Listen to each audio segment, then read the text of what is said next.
يرفع الله الذين آمنوا منكم والذين أوتوا العلم درجات. الحمد لله وحده نصر عبده وعز جنده وهزم الأحزاب وحده.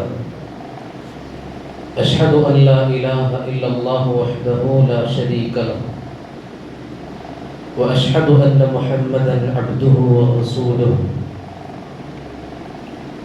أرسل الله بحق بشيرا ونذيرا وداعيا إلى الله بإذنه سراجا منيرا. أما بعد،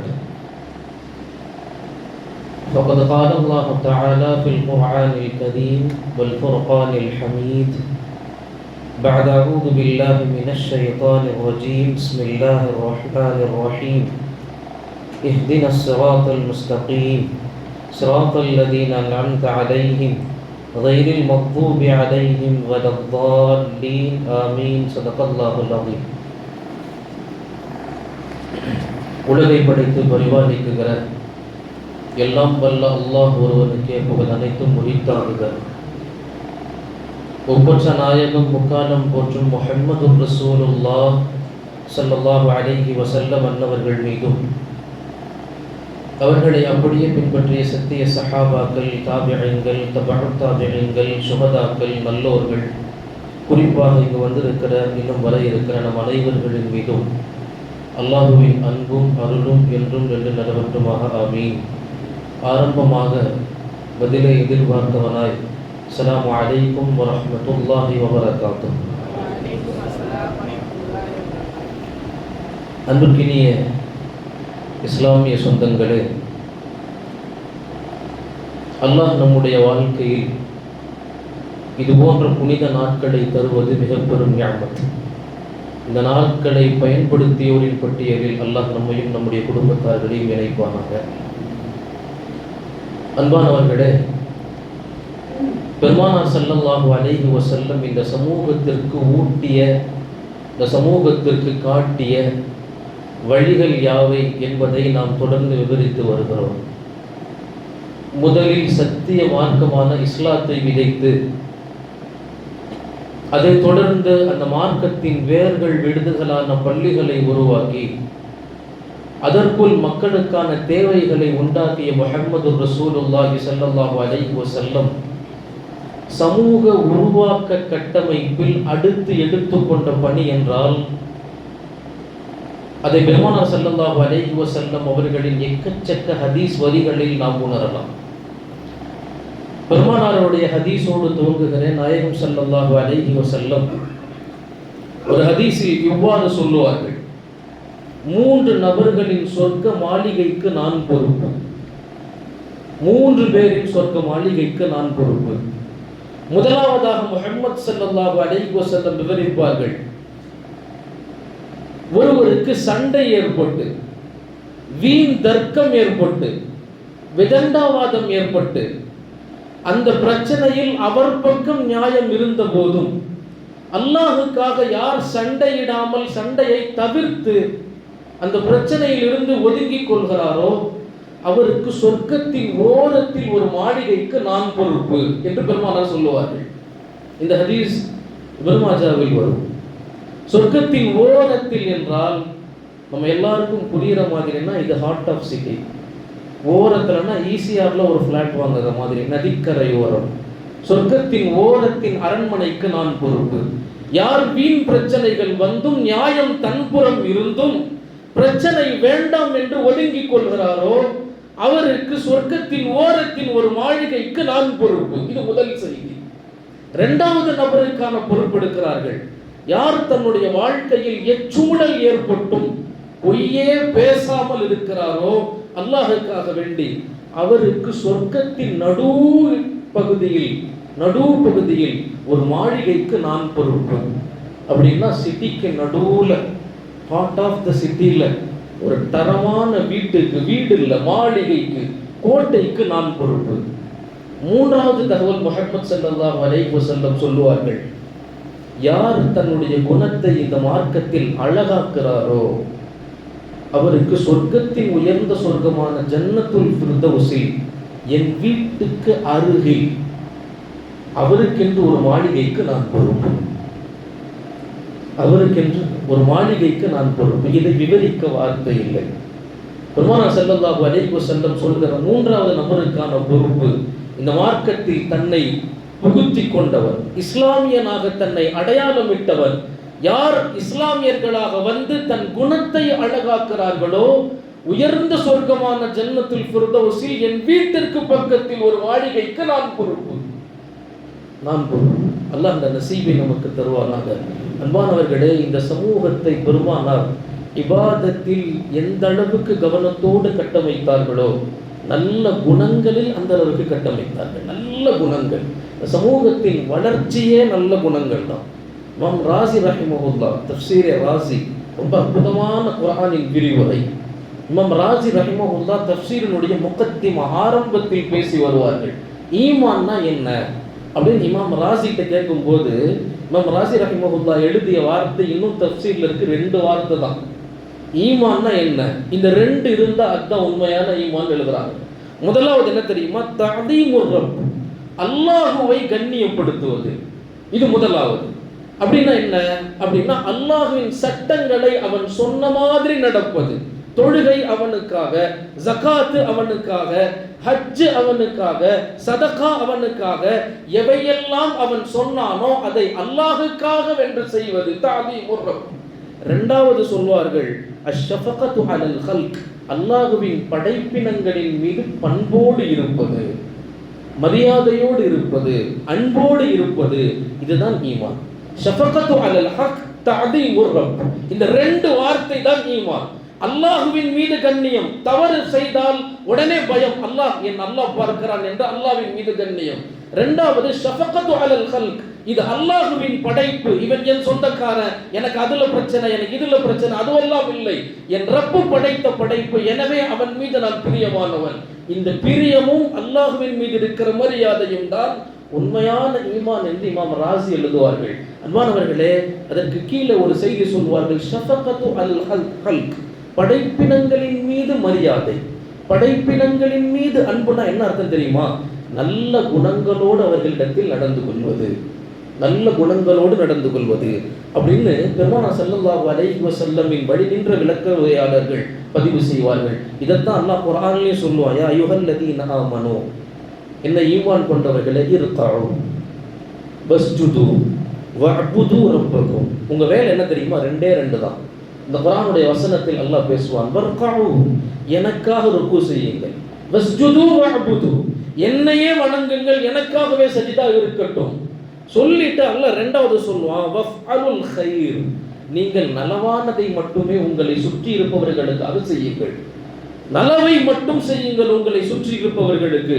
அப்படி செஞ்சீங்கன்னா லஅல்லகும் துஃப்லிஹூன், உங்களுக்கு வெற்றி நிச்சயம் என்று குர்ஆனுடைய ஆயத்து பேசும். அன்பானவர்களே, உலகத்தின் மறுமையின் வெற்றிக்கான 2 பாடம் தான் அல்லாஹ் குர்ஆன்ல சொல்லுவான், என்னை வணங்கு, நான் ஏற்படுத்தி கொடுத்த சூழலை பாதுகாத்துக்கொள் உன்னுடைய குணத்தால், அப்படி பாதுகாத்தால் லஅல்லகும் துஃப்லிஹூன், உனக்கான வெற்றி நிச்சயம் என்று குர்ஆன் பேசும். அன்புக்கினியவர்களே, அதன் வரிசையில் சொல்கிற போது குணங்களை கொண்டு பெருமானார் இந்த இஸ்லாத்தை அழகான முறையில் வடிவமைத்தார்கள்.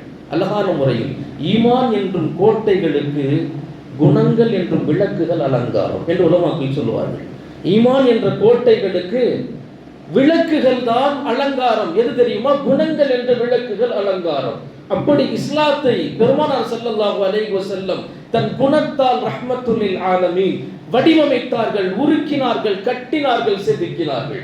அன்புக்கினியவர்களே, அதன் வரிசையில் குணத்தில் மிகச்சிறந்த ஒரு குணம், இன்றைக்கு காலத்தால் மறந்துவிட்ட ஒரு குணம் என்ன தெரியுமா? பிறரை மகிழ வைப்பது, பிறரை மகிழ வைப்பது, பிறரை பார்த்தால் மகிழ்ச்சியோடு பார்ப்பது. அது யாராக இருந்தாலும் சரி. பெருமானார் ஸல்லல்லாஹு அலைஹி வஸல்லமுடைய மிக உயர்ந்த குணம். சஹாபாக்கள்ல எக்கச்சக்கமான பேர் பெருமானார் எங்களை பார்க்கும் பார்வையே எங்களுக்கு ரொம்ப ஈர்ப்பா இருக்கும். எப்படின்னா, பெருமானார் எங்களை பார்க்கும் பார்வை பொன் சிரிப்போடு இருக்கும். அந்த பார்வைக்காகவே பல பேர் வீதிகள்ல நிற்பாங்களாம். பெருமானார் வீட்டுல இருந்து வர போறாங்க, பெருமானார் அசர் நேரத்தில் வெளியே வருவாங்க. அவர்களின் பார்வைக்காக, அவர்களின் சலாமுக்காக மட்டுமே ஒரு தனி கூட்டம் இருக்குமா. இதைத்தான் பெருமானார் ஸல்லல்லாஹு அலைஹி வஸல்லம் சொன்னார்கள், தபஸ்ஸுமுக, உன் பொன் சிரிப்பு, ஃபி வஜ்ஹி அஹீக சதகா, உன் சகோதரனை பொன் சிரிப்போடு நீ பார்ப்பது அது ஒரு சதகா, அது சதகாவின் நன்மை. உன் சகோதரனை பார்த்தா சிரிச்சுக்கிட்டே பாரு. இந்த வார்த்தைக்கு உருவம் முஹம்மது ஸல்லல்லாஹு அலைஹி வஸல்லமின் வாழ்க்கை. ஜரீர் இப்னு அப்துல்லா கேள்விப்பட்டிருக்கலாம். ரொம்ப அழகான சஹாபி. பெருமானாரை விவரிப்பாங்க. ஜரீர் எப்படின்னா அவர் இந்த உம்மத்தின் யூசுஃப்னு விவரிப்பாங்க. அவ்வளவு அழகு ஜரீர் இப்னு அப்துல்லா. அவர் கடைசியா இஸ்லாம் ஏற்றவர். பெருமானார் மரணிக்கிறதுக்கு சரியா ஒரு 2 மாசத்துக்கு முன்னாடி இஸ்லாம் ஏற்கிறார். பெருமானாரை ஒரு 60 நாட்கள் தன் கண் கொண்டு சுகமான நிலையில் பார்த்தவர். அவ்வளவுதான், 60 நாள். அந்த ஜரீர் இப்னு அப்துல்லாவின் அறிவிப்பு புகாரில வருது. பெருமானார் ஸல்லல்லாஹு அலைஹி வஸல்லமை நான் 60 நாட்கள் பார்த்தேன், 2 மாசம் பார்த்தேன். ஒரு நாள் கூட பெருமானாரை பொன் சிரிப்பில்லாமல் என்னை பார்த்ததாக நான் பார்த்ததில்லை. என்னை எப்பெல்லாம் பார்க்கிறாங்களோ பெருமானார் சிரிப்போடு பார்ப்பார்கள். அவ்வளவு சிரிப்பாக இருக்கும். அந்த முகத்தை பார்க்கறதுக்கே ஆர்வமா இருக்கும். ஜரீர் சொல்லுவார்கள், என் வாழ்க்கையின் இத்தனை ஆண்டுகளை இப்படிப்பட்ட கவின்மிகு கவிவடிவும் முகத்தை பார்க்காமல் போய்விட்டேனே என்று வருத்தப்படுகிறேன் என்று பதிவு செய்வார்கள். அப்படி அழகான பொன் சிரிப்பான முகம் பெருமானாரின் முகம். யாரை பார்த்தாலும் அந்த முகத்தை பார்த்தாலே பிரச்சனைகள் ஓடிடும், அந்த முகத்தை பார்த்தாலே கவலைகள் நீங்கிடும். இப்படி அறிவித்த சஹாபாக்கள் எத்தனையோ பேர். எங்களுக்கு கவலைண்டா நாங்கள் மஸ்ஜித் நபவியில போய் உட்கார்ந்துருப்போம். பெருமானார் எங்க பக்கத்துல உட்கார்ந்து சலாம் சொல்லுவாங்க. சலாம் சொல்லிட்டு ஒரு சிரிப்பு சிரிப்பாங்க. அந்த சிரிப்பை பார்த்தால் எங்கள் கவலைகள் எல்லாம் பறந்து விடும், எங்கள் கவலைகள் எல்லாம் பறந்துடும். அப்படி பெருமானார் ஸல்லல்லாஹு அலைஹி வஸல்லம் இந்த சமூகத்தின் உள்ளத்தை சந்தோஷப்படுத்தினார்கள், மகிழ்விக்க செய்தார்கள். இது யாருடைய குணம் தெரியுமா? இது அல்லாஹ்வின் குணம். அல்லாஹ்வும் சிரிக்கிறான், அல்லாஹ்வும் சிரிக்கிறான். எக்கச்சக்கமான ஹதீஸ், 1-2 ஹதீஸ்லாம் இல்லை, எக்கச்சக்கமான ஹதீஸ்கள் நபி ஸல்லல்லாஹு அலைஹி வஸல்லம் சொல்லுவார்கள், அல்லாஹ் சிரிக்கிறான், அல்லாஹ் சிரிக்கிறான். எங்கெங்க தெரியுமா அல்லாஹ் சிரிக்கிறான்? பெருமானார் ஸல்லல்லாஹு அலைஹி வஸல்லம் ஒரு போருக்கு புறப்பட்டார்கள். சஹாபாக்களை எல்லாம் ஒன்று தேத்திட்டு போருக்கு புறப்படுறாங்க. தான் ஒட்டகத்து மேலே ஏறி உட்கார்ந்தாங்க. ஒட்டகத்து மேலே ஏறி உட்காந்துட்டு பெருமானார் துவா ஓதுனாங்க, பயணத்திற்கான துவா. கீழே சஹாபாக்கெல்லாம் நிசப்தமா நின்று பெருமானார் ஓதுகிற துவாவை கேட்டு அவங்களும் ஒளிஞ்சுக்கிட்டு இருக்கிறாங்க, அவர்களும் துவா செய்து கொண்டிருக்கிறார்கள். பெருமானார் ஓதிக்கிட்டே இருந்தவங்க திடீர்னு நடுவில் நிறுத்தி சிரிச்சாங்க. சஹாபாக்களுக்கு ஒரு ஆச்சரியம், எல்லா சஹாபாக்களும் சேர்ந்து சிரிச்சாங்க. ஏன் சிரிச்சாங்கலாம் தெரியாது. ஒட்டகத்து மேல உட்காந்து பயணத்துக்கான துவா ஓதிக்கிட்டு இருக்கும் போது இடையில நிறுத்தி சிரிச்சாங்க. கீழே ஓதிக்கிட்டு இருந்தவங்க பெருமானாரை பார்த்த உடனே எதுக்கு சிரிச்சாங்கன்னு தெரியாது, அவங்களும் சிரிச்சாங்க. இதுதான் முஹப்பத். ஏன் சிரிக்கிறாங்கன்னு தெரியாது, ஆனா சிரிப்பாங்க. ஏன் அழுகிறாங்கன்னு தெரியாது, அவங்கள பார்த்தா அழுவாங்க. இது சஹாபாக்களின் பிரியம். அன்பானவர்களே, நான் சொல்லி கொண்டு வந்த வரி, பெருமானார் சிரித்தார்கள். சிரிச்சுட்டு மீண்டும் துவா ஓதி முடிச்சாங்க. முடிச்ச உடனே அங்கிருந்த சஹாபாக்கள் கேட்டாங்க, யா ரசூலல்லாஹ் லிமாதா தல்ஹக், நீங்க எதற்காக சிரிச்சீங்கன்னு சொன்னா எங்க வாழ்க்கைக்கு அது பிரயோஜனமா இருக்குமே. அப்ப பெருமானார் ஸல்லல்லாஹு அலைஹி வஸல்லம் சொன்னாங்க, நான் பயணத்திற்கான துவா ஓதிக்கொண்டே வந்தேன். அதுல ஒரு வரி வந்துச்சு, அல்லாஹும்ம ஃபிர்லி, அல்லாஹ் என்னை மன்னித்து விடு என்று நான் ஓதினேன். நீங்க எல்லாரும் அந்த வரியை ஓதினீங்க, அல்லாஹ் என்னை மன்னிச்சிருன்னு. இந்த மன்னிப்புங்கிற வார்த்தையை கேட்ட ரப்புல் ஆலமீன் அர்ஷ்ல இருந்து நம்ம எல்லாத்தையும் பார்த்து சிரிச்சான். அதனால நான் சிரிச்சேன். அல்லாஹ் மன்னிப்பை ரொம்ப நேசிக்கிறான், எனவே அதிகமா தௌபா செய்யுங்க. யார் ஒருவர் தௌபாவுக்காக வேண்டி அல்லாஹ்ட்ட அழுகிறாரோ அல்லாஹ் அவரை பார்த்து சிரிக்கிறான். இமாம் ராசி இதுக்கு கீழே இன்னொரு தகவல் சொல்லுவாங்க, என்ன தெரியுமா? யாரை பார்த்தெல்லாம் அல்லாஹ் சிரிப்பான்டா, அல்லாஹ் பெருமையா பேசி சிரிப்பான். பெருமையா பேசி எப்படின்னா, ஒன்றுத்துக்குமே உதவாத ஒரு தந்தை, அவர் ஒன்றுமே லாய்க்கு இல்லை, ரொம்ப கஷ்டப்பட்டு ஏழையாகி ரோட்லேயே விழுந்து, சரியான சாப்பாடு இல்லை, சரியான வீடு இல்லை, ஆனால் உழைச்சு தன் பிள்ளைய மட்டும் உருவாக்குனார். அந்த புள்ள சமூகத்தில் ஒரு பெரிய ஆளாக வந்து நிற்கிறான். அந்த பிள்ளையால இவருக்கு மரியாதை.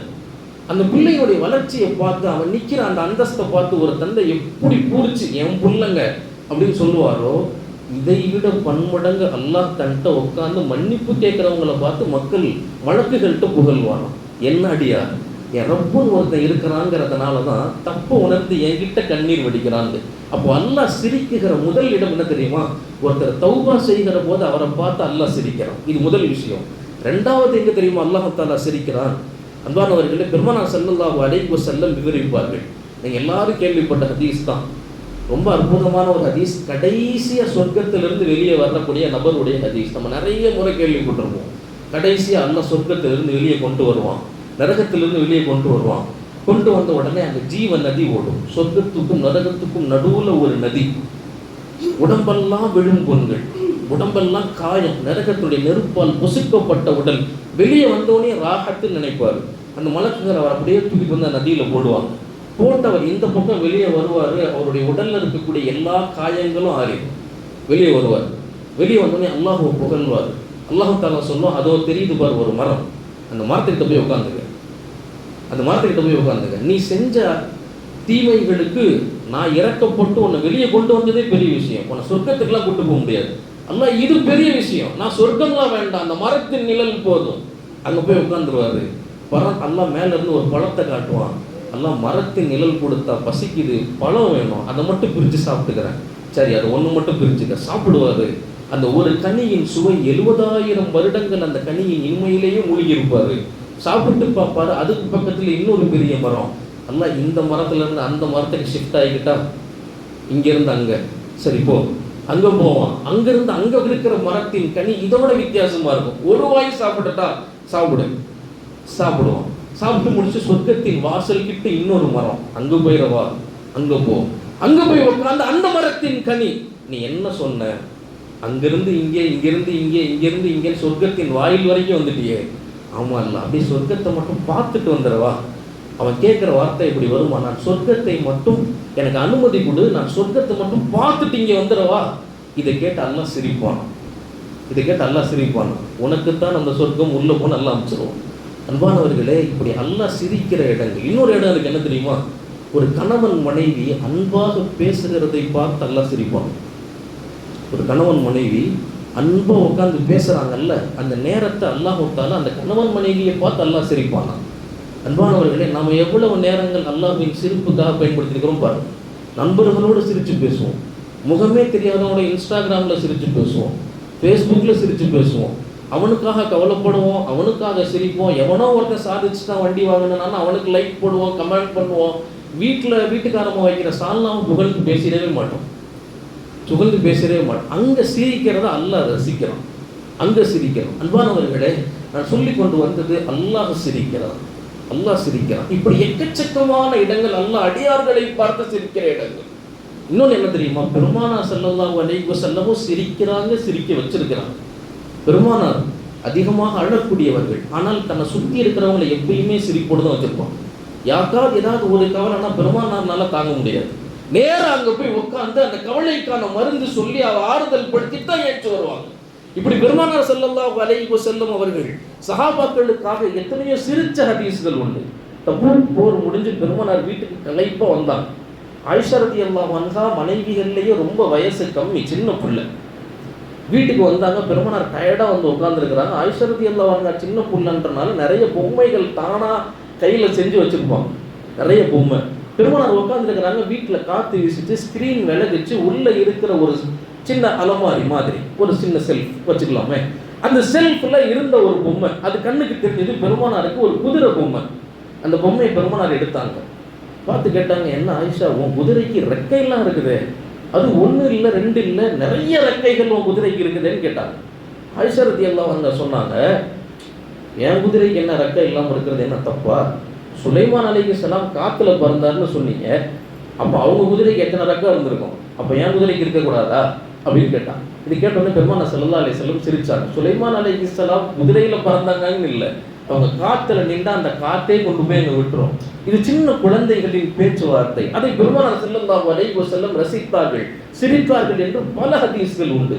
அன்பானவர்களை, இப்படி சிரித்து சிரித்து உருவாக்கிய சமூகம். இந்த சமூகம் எப்படி பெருமானாருக்கு நன்றி செலுத்திச்சு தெரியுமா? அவங்களோடு எப்படி இருந்தது தெரியுமா? பெருமானாருக்கு ஒரு பிரச்சனை என்றால் இந்த சமூகம் தாங்காது, அவங்க முகத்தில் ஒரு கவலைன்னு அந்த சமூகம் தாங்காது. எத்தனையோ ஹதீஸ்கள் சொல்லலாம், எத்தனையோ ஹதீஸ்கள். நபி ஸல்லல்லாஹு அலைஹி வஸல்லம் தம் மனைவிமார்கள்ட்ட சண்டை போட்டுக்கிட்டாங்க. சண்டை போட்டு 30 நாள் பேச மாட்டேன்னு மஸ்ஜித் நபவியினுடைய ஒரு பால்கேணி கட்டப்பட்டு முடிவில் இல்லாத ஒரு அறையின் ஓரம் அங்கே போய் உட்காந்துட்டான். 30 நாள் நான் வரவே மாட்டேன்ட்டான், யார்ட்டையும் பேச மாட்டேன்ட்டான். சஹாபாக்களுக்கெல்லாம் ரொம்ப வருத்தம். வீட்டில் மனைவிமார்கள் கவலையோடு இருக்கிறாங்க, சஹாபாக்கள்லாம் கவலையோடு இருக்கிறாங்க. உமர் ரலியல்லாஹு அன்ஹு பார்க்கறதுக்காக வந்தாங்க மஸ்ஜிதுல் நபவிக்கு.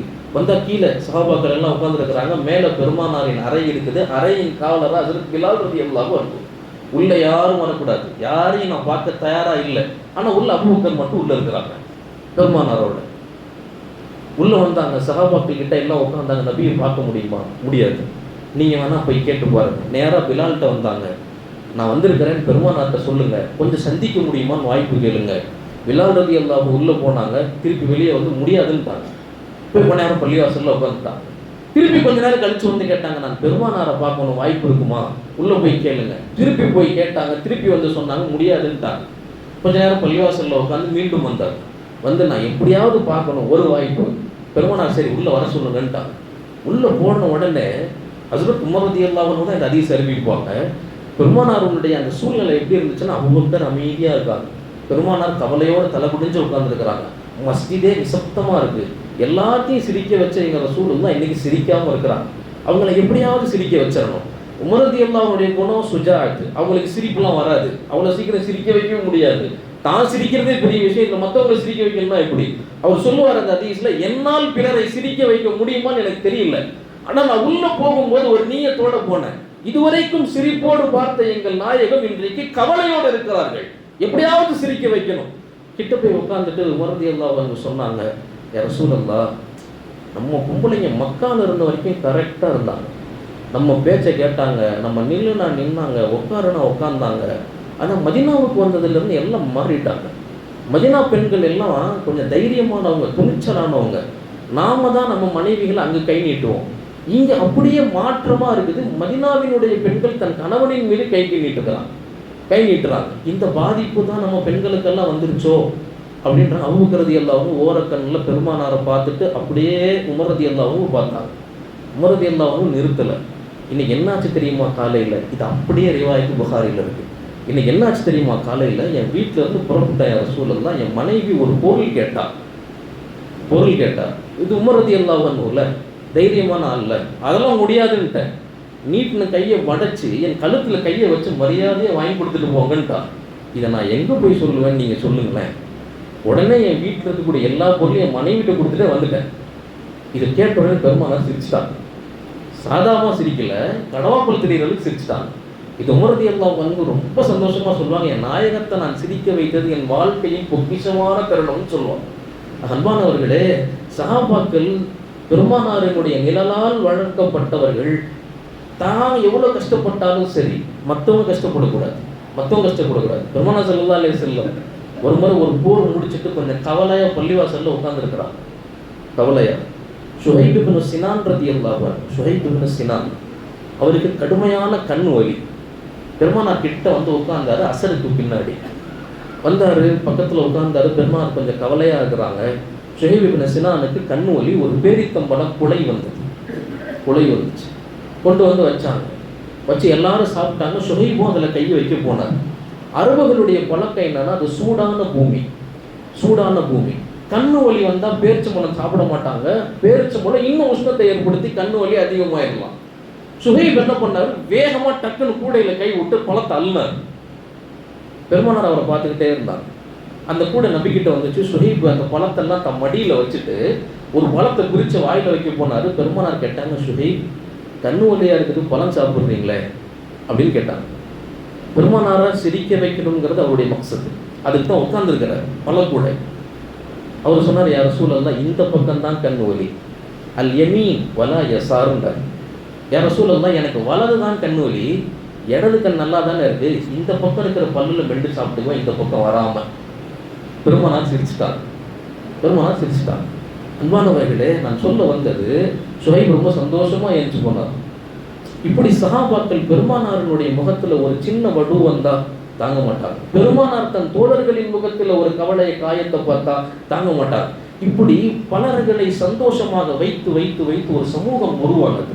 இன்னைக்கெல்லாம் யார் எப்படி இருந்தா என்ன, என் வீட்டுக்கு வர்ற வரைக்கும் நான் தூங்கிட்டு தான் இருப்பேன். பக்கத்தில் இருக்கிறவன் கூட பிறந்தவனா இருந்தாலும் பிரச்சனை இல்லை, என் வீடு நல்லா இருக்கா, என் வயிறு நிரம்பிச்சா நான் தூங்கிடுவேன். சமூகத்தினுடைய அழிவின் வீழ்வுக்கான காரணம் இதுதான். இதுதான் அன்னைக்கு இந்த சமூகம் எப்படி இருந்துச்சு, எல்லாத்தையும் சந்தோஷப்படுத்துச்சு. அன்புக்கினியவர்களே, இப்படி பெருமானார் ஸல்லல்லாஹு அலைஹி வஸல்லம் எல்லாத்தையும் சந்தோஷப்படுத்தலாம். சந்தோஷப்படுத்துறதுக்குன்னு ஒரு வரையறை இருக்கு. வரம்பு மீறி சந்தோஷப்படுத்துறது இல்லை. நம்ம குழந்தைங்களை சந்தோஷப்படுத்துறதுல ஃபர்ஸ்ட் பர்த்டேன்னு நான் சொன்ன மாதிரி அக்கீக்கா கொடுக்கறது இல்லை.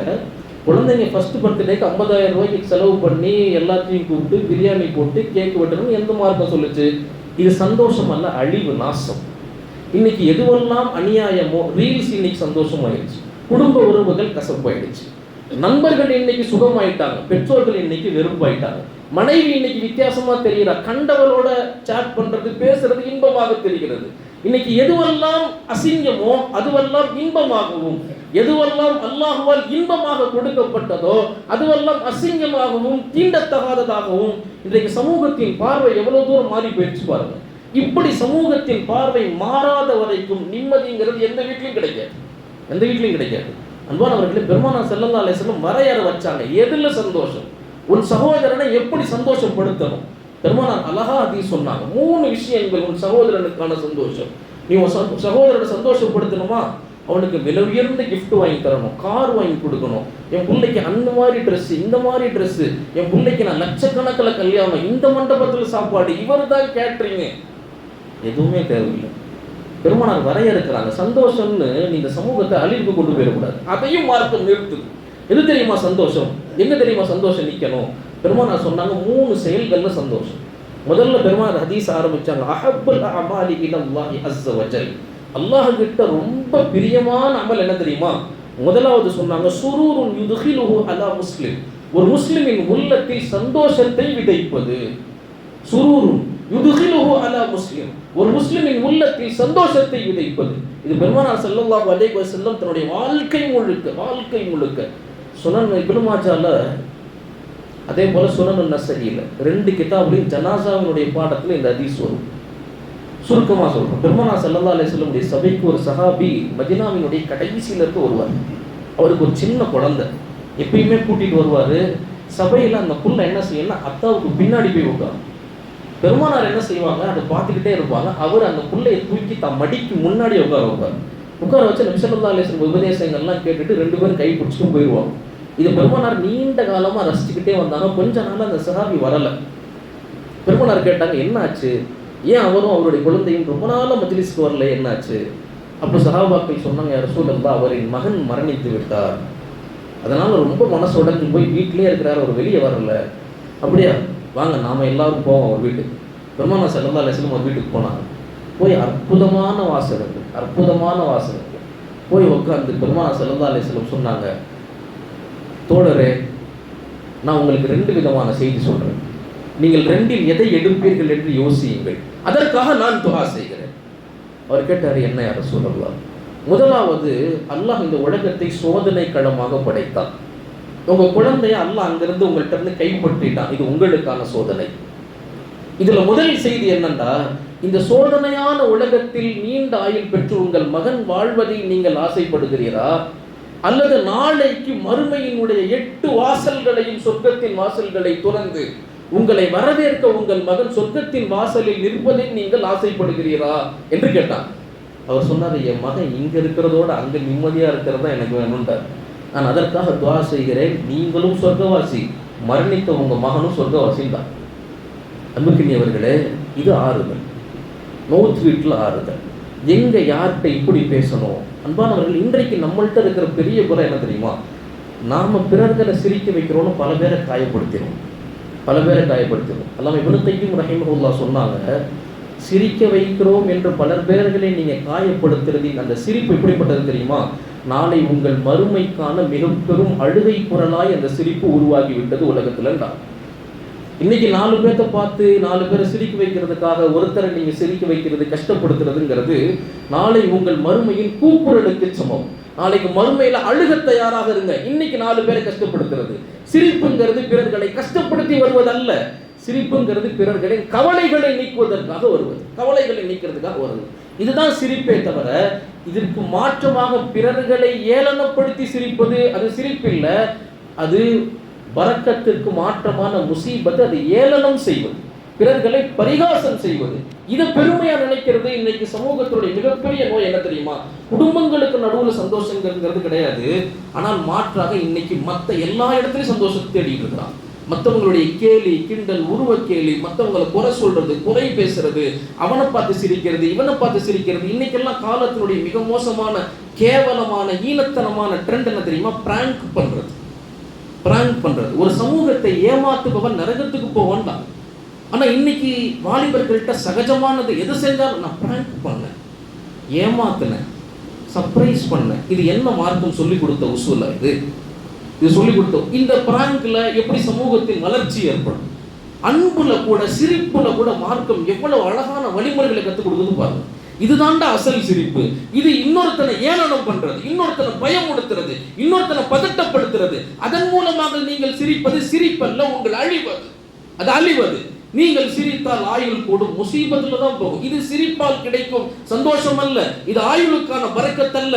இதுவல்ல அசல் சிரிப்பு. இன்னைக்கு நடக்கிற எல்லா காமெடியும் அந்த மாதிரி தான். இன்னைக்கு பார்க்கிற எல்லா சிரிப்புகளும் அது மாதிரி தான். இன்னொருத்தனை கேவலப்படுத்தி, இன்னொருத்தனை பயமுடுத்தி, இன்னொருத்தனை அசிங்கப்படுத்தி, இன்னொருத்தனை ஏமாத்தி, அவன் படுற பதட்டத்துல, அவன் படுற அசிங்கத்துல சிரிப்பது. இது சிரிப்பா?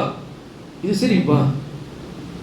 சமூகத்திற்கு மார்க்கம் தெளிவுபடுத்துகிறது எது சிரிப்பு, எது சிரிப்பு. இன்னைக்கு இதெல்லாம் விளங்க வைக்கணும் பிள்ளைங்களுக்கு. பெற்றவங்களே விளங்காத பிள்ளைங்க எப்படி விளங்குவோம்? எப்படி பிள்ளைங்க விளங்குவோம்? இதுதான் சமூகத்தின் கட்டமைப்பின் மிக அடிப்படை சாரம். யாரை எப்படி பார்க்கணும், எது சிரிப்பு, எது சிரிப்பு அல்ல, எது இந்த சமூகத்திற்கு ஆரோக்கியம், எது ஆரோக்கியமான தகவல் அல்ல என்பதை பிள்ளைங்களுக்கு சொல்லணும்னா முதல்ல நாம கத்துக்கணும் எது சரி எது தவறு என்று. அந்த இடத்துல நம்மள 4 பேர் அவமானப்படுத்தினா சிரிப்பா? அது சிரிப்பா இருக்குமா? இன்பமா இருக்குமா? லைக்ஸ் போடுவோமா? கமெண்ட் பண்ணுவோமா? சேனல்ல போய் சப்ஸ்கிரைப் பண்ணுவோமா? ஆனா இன்னைக்கு அதிகமான சப்ஸ்கிரிப்ஷன் பிராங்க்ல தான் இருக்கு இல்லையா? எதற்கு துணை போகிறோம்? எதற்கு துணை போகிறோம்? அன்புக்கினியவர்களே, பெருமானார் ஸல்லல்லாஹு அலைஹி வஸல்லம் சமூகத்திற்கு நடத்துகிறார்கள் பாடம். அசல்ல சிரிப்புனா என்ன, மகிழ்ச்சினா என்ன என்பதை உணர்த்துகிறார்கள். அன்பானவர்களை, நான் சொல்லிக் கொண்டு வந்தது 3. உங்கள் சகோதரர்களை சிரிக்க வையுங்கள். முதலாவது சுரூருன் ததுஹுலுஹு ஃபீ கல்பில் முஸ்லிம். ஒரு முஸ்லிமுடைய உள்ளத்தில் சிரிப்பை விதைப்பது. இது பெருமானார் விதைச்சாங்க. 2வது பெருமானார் ஸல்லல்லாஹு அலைஹி வஸல்லம் சொன்னாங்க, கத்ருது அன்ஹுல் ஜூ, அவனை விட்டும் அவனுடைய பசியை அகற்றுங்கள். பசி அகற்றுங்க அப்படின்னா இதுக்கு இன்னொரு அர்த்தமும் வைக்கிறாங்க, தேவை உள்ளவர்களுக்கான தேவைகளை நிறைவேற்றுங்கள். அதுதான் உண்மையான சிரிப்பு. பசியில் வாடிட்டு இருக்கிறவனுக்கு, சாப்பிடாதவனுக்கு கொண்டு போய் நீங்கள் ஒரு பார்சலை கொடுத்து நீ சாப்பிடுன்னு சொல்லும் போது அவன் மனம் எப்படி உருவாகும், அவனுடைய மனத்தின் சிந்தனை எப்படி இருக்கும்? இந்த ஹதீஸில் ஹரமையினுடைய ஒரு இமாம் ஹரமில் நடத்தின பாடம். இந்த ஹதீஸில் அவர் சொன்ன ஷரா, இந்த வார்த்தைக்கு கீழே அவர் ஷரா சொல்கிறார். என்ன ஷரா தெரியுமா? அவங்க ஊரில் நடந்த உண்மையான நிகழ்வு, ஹரமில் நடந்த நிகழ்வு. அவர் பேசுகிற பதிவுகள் இன்னும் இந்த ஹதீஸுக்கான ஷரகுகள் ஆன்லைனில் இருக்குது. அவர் அழகாக சொல்கிறார், இந்த ஹதீஸுக்கான ஷரகு என்னுடைய வாழ்க்கையில் நான் கண்ணுக்கு முன்னாடி அல்லாஹ் காமிச்சான். என்ன தெரியுமா? எனக்கு தெரிஞ்ச மிகப்பெரிய செல்வந்தர், ரொம்ப பெரிய செல்வந்தர், அவருக்கு கேன்சர் லாஸ்ட் ஸ்டேஜுக்கு வந்துட்டார். அவரை நான் சந்திக்க போனேன். அவர் என்கிட்ட ரொம்ப வருத்தப்பட்டு பேசினார். நான் நிறைய தவறுகள் செஞ்சுட்டேன், எனக்காக துவா செய்யுங்க, காவாவினுடைய இமாம் நீங்கள் எனக்காக துவா செய்யுங்க. அவர் எல்லாத்தையும் கேட்டுட்டு கடைசியாக சொன்னார், நான் அவர்கிட்ட சொன்னேன், நீங்கள் இன்னமும் நிராசையாயிடாதீங்க, அல்லாஹ் மீது நம்பிக்கை வைங்க, அல்லாஹின் மீது நம்பிக்கை வைங்க, அல்லாஹ் கண்டிப்பாக காப்பாற்றுவோம், அல்லாஹ் கண்டிப்பாக காப்பாற்றுவோம் சொல்லிட்டு என்னுடைய மனதில் அல்லாஹ் திடீர்னு ஒரு சிந்தனை போட்டான். அவர் அந்த ஷரஹில் சொல்றார், இந்த ஹதீஸ்க்கு கீழே நடந்த விளக்கத்தில் சொல்றார், திடீர்னு என்னுடைய உள்ளத்தில் அல்லாஹ் ஒரு விளக்கம் போட்டான். நீங்க உங்கள் குடும்பத்தில் ஏழைகள் யாரோ, உங்கள் குடும்பத்திலே ரொம்ப ஏழைகள் யாரோ, அவரை தேடி கண்டுபிடிச்சு அவருக்கு ஒரு உதவி செய்யுங்க. அந்த உதவி 5, 10, 20 அப்படி இல்லை, திடீர் பணக்காரனான ஒருத்தனுக்கு எவ்வளவு கொட்டி கொடுக்கணும் அந்த அளவு கொட்டி கொடுங்க, அந்த அளவு கொட்டி கொடுங்க. திடீர் பணக்காரனாயினா அது ரமதானுடைய மாதம். அவர் என்ன செஞ்சாரு, தேடினார், பிடிச்சார். தன் குடும்பத்துடைய ஓரத்தில் இருக்கிற ரொம்ப முக்கியமான சொந்தக்காரர் அஜியாதுல ஒரு மெக்கானிக் ஷெட்டில் வேலை பார்த்துட்டு இருந்தார். அவருக்குன்னு சொல்லி 3-4 குழந்தைகள். இவர் இங்கிருந்து தன்னுடைய பணியாளர்கிட்ட ஒரு சூட் கேஸ் நிறைய பணத்தை கொடுத்து அனுப்பிச்சு விட்டுருக்காரு. ரமதானுடைய நேரம் அவர் கரெக்டாக அந்த இமாம் விளக்குறாரு, இஃப்தாருக்கு கொஞ்ச நேரத்துக்கு முன்னாடி அந்த பணியாள் கொண்டு போய் இதை உங்களுக்காக உதவியாக அன்பளிப்பாக இவர் கொடுத்தான். அந்த குடும்பம் வாங்கிட்டு பயங்கரமான அழுகை. எப்படி இருக்குன்னு சொல்லுங்களேன். அடுத்த வேலைக்கு சாப்பாடு உழைச்சாதான் கிடைக்குங்கிறப்போ திடீர்னு கொண்டு வந்து மூட்டை மூட்டையாக ஒரு ஆள் கொண்டு வந்து காசு இடைக்கி உனக்கும் உன் பிள்ளைங்களுக்கும் உன் குடும்பத்துக்கும் கொடுத்தா எப்படி நீங்கள் அவரை பார்ப்பீங்க? எப்படி பார்ப்பீங்க? அன்பானவர்களே, இன்றைக்கு பாருங்கள், பார்க்கிறார், போனாங்க, கொண்டு போய் கொடுத்துட்டு வந்தாங்க. அந்த குடும்பம் உட்காந்து துஆ செஞ்சுச்சான், அல்லாஹ் எங்களுக்கு எதிர்பாராத விதத்தில் சந்தோஷத்தை கொடுத்த அவருக்கு அவர் தேடுகிறதை எதிர்பாராத விதத்தில் எனக்கு கொடுத்துருந்து துஆ செஞ்சாங்க. அதுக்கு பின்னாடி அவர் 20 வருஷம் ஹயாத்தாக தான் இருந்தார், கேன்சர் இல்லை. இதை நான் சொல்லலை, ஹரம்ல உட்காந்து இமாம் பாடம் நடத்தி இந்த ஹதீஸுக்கான விளக்கம். தேவை உள்ளவர்களுக்கு அவர்கள் பசியாரச் செய்யுங்கள், அவங்க தேவைகள் நிறைவேற்றி கொடுங்க, அப்படி சந்தோஷப்படுத்த, அதுதான் உண்மையான சந்தோஷம். மூணாவது கடைசியாக பெருமானார் ஸல்லல்லாஹு அலைஹி வஸல்லம் சொன்னாங்க, யக்தி அன்ஹு தைனன், கடனில் சிக்கி இருக்கிறவருக்கு அவருக்கு உதவி செய்யுங்க, அவருடைய கடனை நிறைவேற்றுங்கள். இது மிகப்பெரிய அன்பளிப்பு, இது மிகப்பெரிய மனநிறைவு, அல்லாஹ் உங்களை பாதுகாப்பான்னு சொன்னாங்க. அன்பானவர்களின் நிறைவுக்கு வருகிற நேரமாகிவிட்டது. ஸல்லல்லாஹு அலைஹி வஸல்லம் நிறைவாக முஸ்லிம்களின் உள்ளத்தில் சந்தோஷத்தை ஏற்படுத்துபவர்களுக்கு என்னவெல்லாம் சிறப்பு கிடைக்கும் இதுவரைக்கும் பார்த்தது துன்யால. நாளைக்கு மறுமையில் அல்லாஹ் என்னென்ன சிறப்புகள்லாம் தருவான். 2 ஹதீஸ் மட்டும் சொல்லி முடிச்சாங்க. 2 ஹதீஸ் மட்டும், இன்னும் நிறைய இருக்கு. 2 ஹதீஸ். முதல்ல மறுமைக்கான முதல் கட்டம் கபர். சுனன் நசாயில இந்த ஹதீஸ் வரும். முதல் கட்டம் கபர். யார் ஒருவர் மக்களை மகிழ்விச்சே பழக்கப்படுத்திட்டாரோ, அல்லாஹ் சொன்ன வழிகள்ல மகிழ்விச்சே பழக்கப்படுத்திட்டாரோ, நாளைக்கு கபர்ல போன உடனே அல்லாஹ் அவருக்கு ஒரு மலக்கை நியமிப்பான். ஒரு மலக்கு அவர் கேட்பாரா, நீங்க யாரு? அந்த மலக்கு சொல்வானா, நான் அல்லாஹ்வின் புறத்தில் இருந்து உன் பாதுகாவலனாக அனுப்பப்பட்ட மலக்கு. எப்படி உலகத்தில் கஷ்டமான காலங்களில் மற்றவர்களை சந்தோஷப்படுத்தினியோ, கபருங்கிறது கஷ்டமான இடம் தான். உனக்கான பாதுகாப்பா அல்லாஹ் என்னை அனுப்பியிருக்கலாம். நாளை மஹ்ஷர் வரைக்கும் நான் உன்னோடு தான் இருப்பேன், நீ நிம்மதியாக தூங்கும் துஆ செய்வார் அவருக்காக. இது அல்லாஹ் தருகிற மிக உயரிய அந்தஸ்து பேர்களை மகிழ்விப்பவர்களுக்கு. 2வது ஹதீஸ் பெருமானார் சொன்னாங்க, முஸ்லிம்ல வரும். பெருமானார் ஸல்லல்லாஹு அலைஹி வஸல்லம் சொல்கிறார்கள், 2வது ஹதீஸ் என்ன தெரியுமா? நாளைக்கு மஹ்ஷர்ல ஒரு ஆள் பயந்துகிட்டே நிற்பார். அல்லாஹ் விசாரணைக்காக வரிசையில் பயந்துகிட்டே நிற்பார். அழகான தோற்றம் உள்ள ஒரு நபர் அவர் பக்கத்தில் வந்து நிற்பார். ரஜுலுன் அஹ்ஸனு சூரத்தன் அப்படின்னு வருது. அழகான தோற்றம் பக்கத்தில் வந்து நிற்பாராம். நின்றோடனே இந்த ஆள் பயந்துகிட்டு இருக்கிறவருடைய கையை பிடிச்சி, நீ பயப்படாது, நீங்க யாரு? அவர் சொல்லுவாரா, உலகத்தில் இந்தந்த நபர்கள் எல்லாம் கஷ்டப்பட்டாங்க, பதட்டத்தில் இருந்தாங்க, அவங்களுடைய கஷ்டங்களை தீர்த்து உள்ளத்தில் சந்தோஷத்தை ஏற்படுத்தினேன்ல, அந்த சந்தோஷத்திற்கான கூலியான அமல் நான். அல்லாஹ் இன்னைக்கு உன்னை என் கூட வச்சிருக்கிறான், சொர்க்கத்துக்கு நீ போகிற வரைக்கும் உன் கூட நான் இருப்பேன், நீ கவலைப்படாதன்னு தைரியம் சொல்லுவோம். அன்பானவர்களே, சுருங்க செய்தி என்ன தெரியுமா? இங்க எல்லா ஹதீஸ்கள் ஒரு செய்தி சொல்லுவாங்க. உலகத்தில் யாரெல்லாம் அல்லாஹ்வின் படைப்புகளை சந்தோஷப்படுத்துகிறீர்களோ, நாளைக்கு மறுமையிலையும் இன்றைய உலகத்திலையும் அல்லாஹ் அவர்களுக்கான சந்தோஷத்தின் பொறுப்பை எடுத்துக்கொள்கிறார். எனவே சந்தோஷம் என்பது, சிரிப்பு என்பது மார்க்கம் சொல்கிற வழியில் தான் இருக்கிறது. அதை பேணி பாதுகாக்கிற தௌஃபீக்கை அல்லாஹ் நம் அனைவர்களுக்கும் தருவானாக. உண்மையான சந்தோஷத்தை உணர்வுபூர்வமான முறையில் இந்த சமூகம் ருசிப்பதற்கான வழிகாட்டக்கூடிய சமூகமாக அல்லாஹ் நம்மை கபூல் செய்வானாக. இந்த சமூகத்தார்களை அல்லாஹ் பாதுகாப்பானாக. உண்மையான மகிழ்ச்சியை நமக்கு முன்னால் நமக்கு மத்தியில் அல்லாஹ் தஆலா ஏற்படுத்தி இம்மையிலும் மறுமையிலும் மகிழ்ச்சியானவர்களின் பட்டியல்களில் அல்லாஹ் நம்மை இணைப்பானாக. வஆகிரு தஅவானா அல்ஹம்துலில்லாஹி ரப்பில் ஆலமீன். அஸ்ஸலாமு அலைக்கும் வரஹ்மத்துல்லாஹி வபரகாத்துஹு.